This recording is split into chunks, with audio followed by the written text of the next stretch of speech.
All right, so today we're diving into a topic that's been generating a lot of discussion lately, social justice. Yeah. It's something that everyone seems to have an opinion on, Uh-huh. but it can be a little bit tricky to define.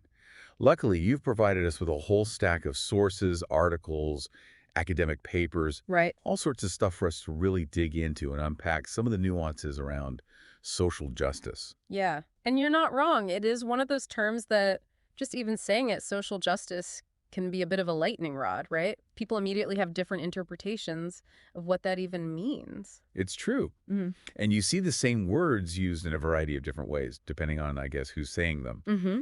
And one of the first things that kind of jumped out to me in the sources you provided was this idea that there are these two main camps, I guess you could call them, when it comes to thinking about social justice. Yes. And those two camps are kind of laid out as liberal social justice and critical social justice. And there's this very helpful table 2, Hmm. that sort of breaks down the differences between those two. That's a great place to start because it really highlights how different these two approaches are, even though they're both using that same phrase, social justice. So liberal social justice, really has its roots in Enlightenment thinking. So you've got your John Locke, your John Stuart Mill, even, figures like Abraham Lincoln. It's all about individual rights and freedom. So things like free speech, due process, equality under the law, those are the core tenets. And then on the other side of that, you have critical social justice, which seems to be drawing inspiration from some, I guess you could say, more revolutionary figures, people like Karl Marx or Antonio Gramsci, folks who are really interested in sort of shaking up the existing order of things. Exactly. And you really see that revolutionary spirit in their approach. So, where liberal social justice is focused on the individual and individual rights, critical social justice is much more focused on group identity and power dynamics. Mm. They see society as being fundamentally divided between oppressor groups and oppressed groups.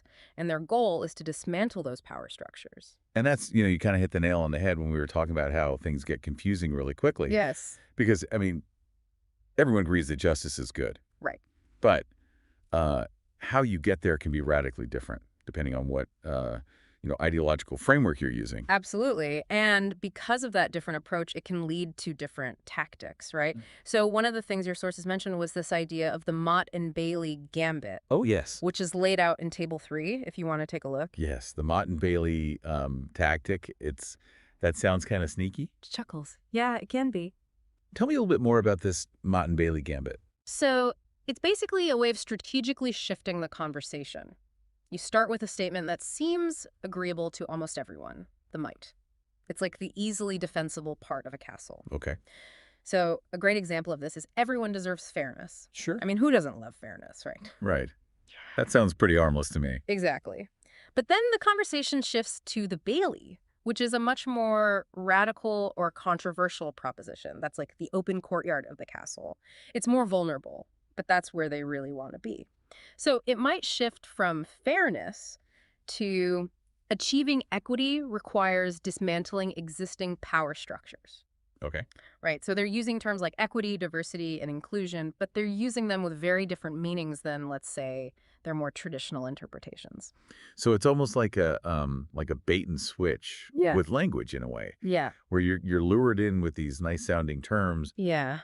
but then the meaning kind of shifts under your feet. Mm-hmm. And I can see how that would be really confusing, That, especially if you're not aware of these two different frameworks that we're talking about. right. Have you noticed that happening in your own life? Oh, absolutely. Yeah. All the time. I feel like I've seen it a lot, especially online. Yeah, online and articles you read in the news, it's everywhere. Yeah. And that's why understanding these different frameworks is so important, right? It's like you're suddenly handed a decoder ring Oh, that's a great analogy. for these conversations. Yeah, it's like once you know the code, you start to see the mechanics of the arguments being made. Precisely. And that leads us to the foundation of a lot of these ideas. Critical theory. Critical theory. Uh-huh. That feels like a big one, and it sounds very academic. It is. But, I mean, your sources seem to suggest that it's really influential Yeah. when it comes to even understanding these contemporary social movements. Hugely. Yeah. Critical theory is not just some kind of, dusty old philosophy Right. sitting on a shelf somewhere. It is the engine behind a lot of what we're seeing in the social justice landscape today. So, okay, What is the deal with critical theory? What's the main idea? Well, your sources that excerpt, what type of social justice do we want? Especially, they do a great job of kind of getting right to the heart of it. Yeah. And what critical theory argues is that to really understand society, you have to look at power dynamics. Okay. And it argues that knowledge itself isn't neutral. Okay. It's created within these systems that already have power imbalances baked into them. So you're saying that even things like science and history aren't objective. Yeah, that's a radical idea, isn't it? It's pretty radical. And that's part of why critical theory is so challenging, because it's questioning these assumptions that we often take for granted. Right. So, from this perspective, even something like traditional science or traditional history could be seen as expressions of the dominant group's power.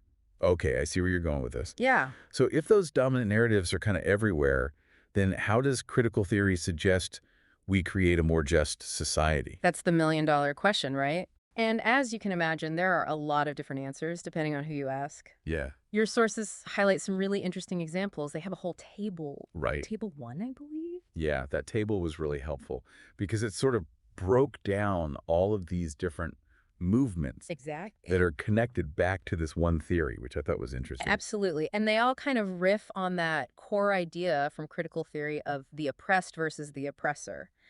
So, take Marxism, for example, right? Okay. Which is like the OG critical theory movement. Right. Marx looked at the relationship between, the proletariat, the working class, and the bourgeoisie, the owners of capital. Right. And he saw a system that was designed to keep the workers down.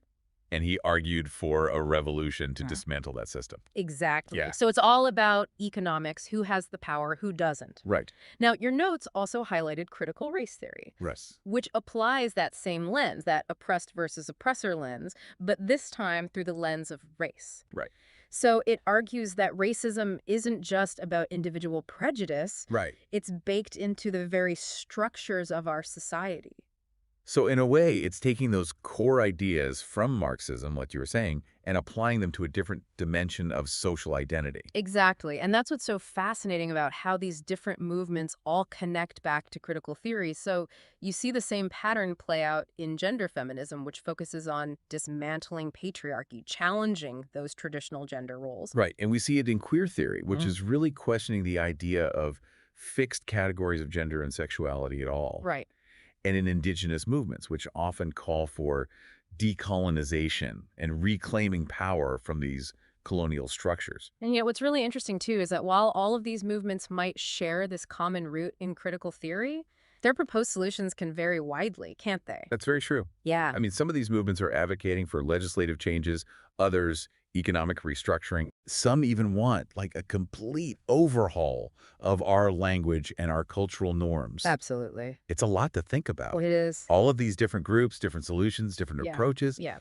But there is one thing that I kind of keep coming back to, and it's something that your sources mentioned a couple of times, Okay. which is this potential clash between critical social justice and the idea of free speech. Yeah, that's a big one, and it comes up a lot. Right. It's a really important tension because you're talking about dismantling systems of oppression, Right. questioning the narrative of, the oppressed can be seen as perpetuating that very harm. So you can't challenge anything Right. because that's seen as an attack. In some cases, yes. And that's where things get really, tricky. Right.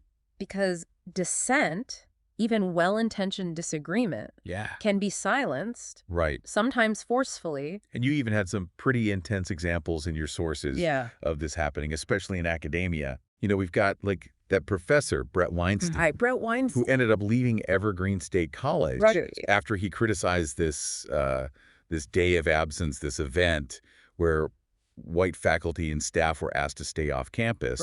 Right. And then you've got Dorian Abbott, who was disinvited from giving a lecture at MIT Yes. after he criticized diversity initiatives that he felt undermined merit-based advancement in STEM. Yes. These stories really highlight that tension that can exist between advocating for social justice and upholding values like free speech and academic freedom. Right. It's like, where do you draw the line? It's a tough one. Yeah. Is it ever okay to restrict speech in the name of social justice? And if so, who gets to decide? It's a question with no easy answers, Right. but it's a conversation we need to have, you Right. know? Yeah. And it's interesting your sources mentioned the American Association of University Professors, the Yeah. AAUP. Mhm. They've actually offered some guidance on navigating this kind of tricky territory, especially in the classroom. Okay, what do they say?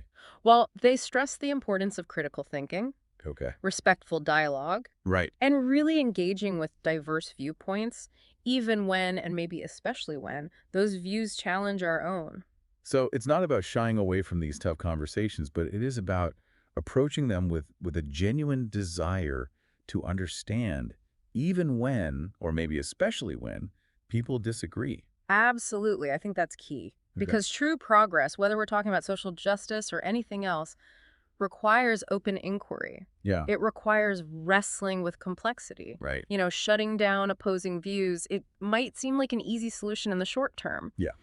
But ultimately, it stifles the kind of debate and the kind of critical thinking that leads to real, lasting change. This has been uh, really eye-opening. It's fascinating stuff, isn't it? It is. We've gone way beyond simple definitions here. Yes, we have. We've really explored like the historical roots, the philosophical underpinnings, even the potential And consequences. Yes, nuances. the nuances of these different approaches to social justice. And hopefully it's given you, the listener, a more nuanced framework Yeah. for understanding this really complex Right. and often contentious topic. Yeah, because at the end of the day, figuring out what kind of worlds we want to live in, how we achieve a more just society, Yeah, that's a conversation that we all need to be a part of. I agree. So as you continue to explore these ideas, we want to leave you with a question. Okay. What resonates most with you? What new questions has this exploration sparked for you about the kind of social justice you want to see in the world? Thanks for joining us on this deep dive, and keep those questions coming.